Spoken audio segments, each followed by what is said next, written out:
Hello everybody. In this quick video tutorial I want to show you how we can calculate the pH of a solution of a base that comes from a weak acid, the conjugate base of a weak acid.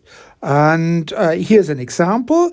We know that a weak acid has a pKa value of 4.0, so that is a fairly weak acid.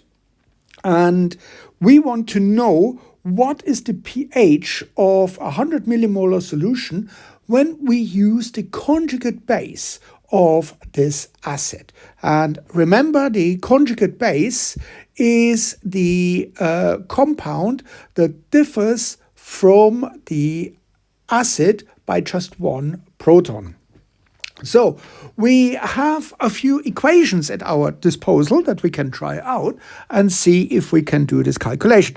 For example, we know that the pH of a weak acid can be approximate to the equation pH equals 1/2 of the pKa value minus the logarithm to the base of 10 of the acid concentration.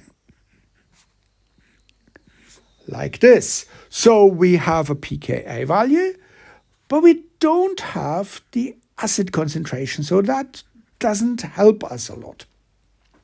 Okay, we can also use the equivalent equation for the pOH. This is 1/2 of the pKb value minus log to the base of 10 of the base concentration. So that helps us a little bit more because we have the base concentration, but we don't know the pKb value. However, we also have more information. We know that the pH of a solution plus the pOH of the solution always adds up to 14. We also know that the pKa value of an acid plus the pKb value of the corresponding conjugate base also adds up to 14. So what we can do is we can actually now take the pKa value here and try to figure out what the pKb value must be. So we just simply rearrange this equation and say pKb equals 14 minus pKa. And this we just simply put into this equation here. So we calculate the pOH value. pOH equals 1/2 of, and instead of pKb we write 14 minus pKa minus log to the base of 10 of the base concentration.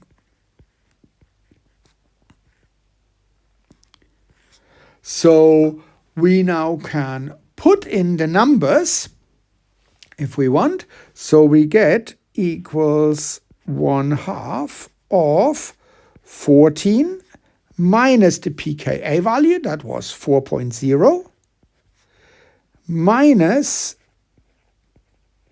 log 10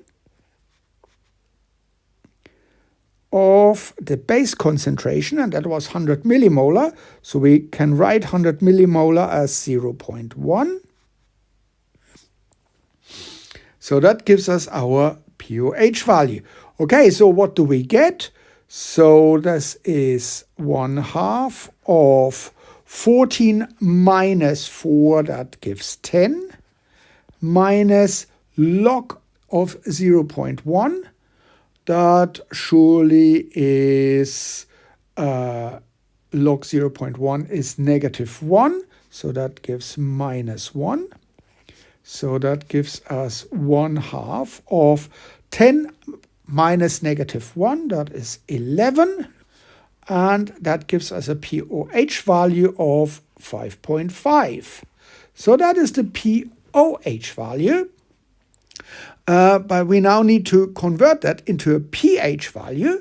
And we know that the pH equals 14 minus the pOH value.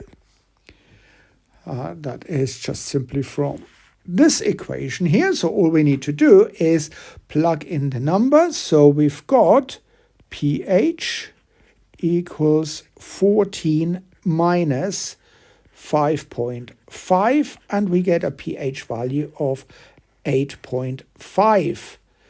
And in a way, this pH value makes sense because we know that we have a base, and any basic solutions must be larger than 7. We can actually combine these equations that we are using here with a little bit of algebra. We can formulate a general equation, which is pH equals 7 plus 1/2 of pKa plus log to the base of 10 of our base concentration. And this is a really nice equation here. And it basically is just simply a simplification of the process that we've done. It is more or less just simply algebra to combine these steps into one equation.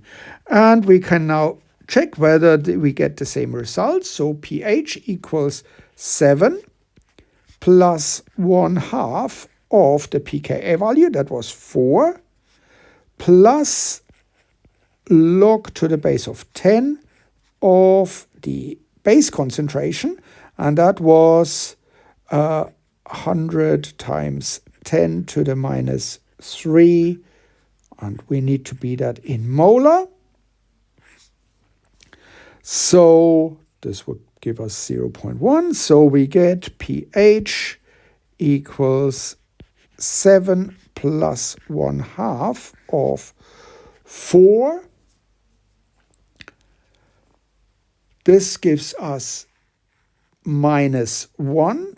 So -1. So we've got 7 plus, what does that give us? Half of 4 minus 1 is 3. So half of 3 is 1.5. So we have got 7 plus 1.5. And we get the pH of 8.5 with this equation, which tallies quite nicely with the long way of the calculation. So we see that our simplified equation here is actually giving the same result. So I hope this makes sense, and thank you very much for watching.